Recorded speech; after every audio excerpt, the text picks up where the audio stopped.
अस्सलाम वालेकुम दोस्तों, आप आसमान की तरफ नज़र करें। आपको तरह तरह के परिंदे हवा में उड़ते हुए नज़र आएंगे।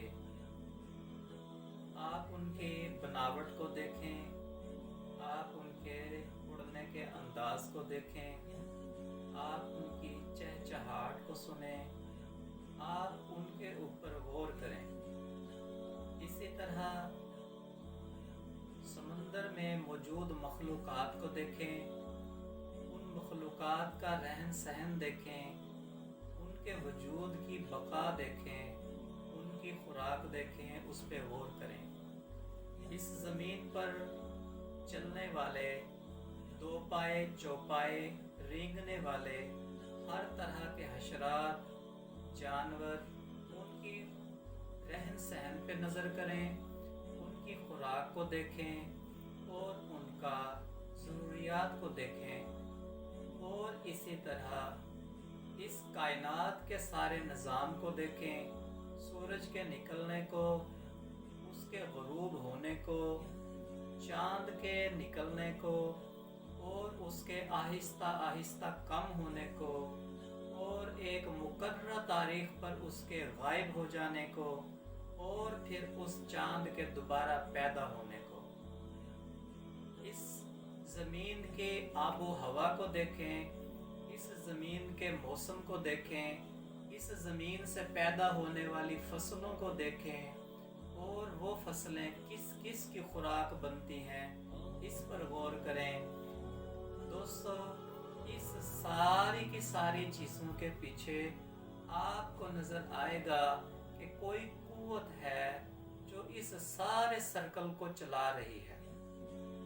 इंसान की पैदाइश पर गौर करें, जानवरों की पैदाइश पर गौर करें, परिंदों की पैदाइश पर गौर करें, समंदर के पानी के अंदर पैदा होने वाली मखलूक़ात पर गौर करें। आपको शदीद हैरत के झटके लगेंगे कि किस तरह से मखलूक़ात पैदा होती हैं, बढ़ती हैं, और किस तरह से मखलूक़ात की ज़रूरियात की तकमील होती है। दोस्तों, ये सारी की सारी निशानियाँ ईमान वालों के लिए हैं। जो ईमान लाने वाले हैं, इन निशानियों को देखकर वो जुस्तजू करते हैं कि आखिर इस सारे निज़ाम के पीछे वो कौन सी ताकत है। इंसानों के हाथों से लिखी हुई सारी किताबों को खंगालने के बाद जब इंसान के हाथ में कुरान पाक आता है तो इंसान शदीद हैरत में पड़ जाता है कि जिन सवालों का जवाब सारी दुनिया के इंसान मिलकर नहीं दे सके, उन सवालों के जवाब इस किताब अजीम में मौजूद हैं। दोस्तों, ये मुसलमानों की गफलत है कि वो इस कुरान को तर्जुमे के साथ नहीं पढ़ते।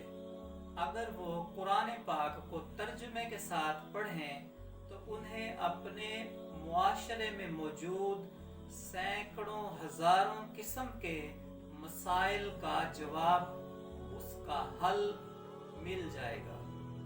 सबसे मिसाल के तौर पर सबसे बड़ा जो मसला इस वक्त है वो इंसान की बेचैनी, उसकी मायूसी और इंसान के हर वक्त टेंशन में रहने का है।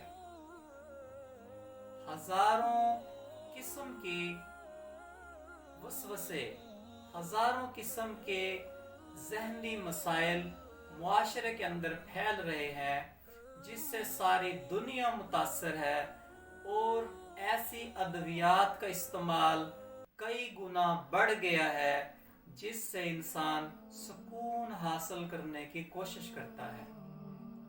जबकि कुरान पाक के अंदर अल्लाह रब्बुल इज़्ज़त ने इसका हल दे दिया है कि आप कैसे परेशानियों से बच सकते हैं। देखें, सादी सी बात है कि मखलूक जब अपनी मर्जी को छोड़कर रब की मर्जी पर राजी हो जाए तो कोई मसला बाकी नहीं रहता। असल चीज रब की रजा पर राजी हो जाना है। جب آپ رب کی رضا پر راضی ہو جاتے ہیں تو آپ کا جو ایمان ہے اس کی حلاوت اتنی اچھی ہوتی ہے کہ آپ پرسکون نیند سوتے ہیں، اور آپ نماز کے عادی ہوں تو آپ بہترین دن گزارتے ہیں۔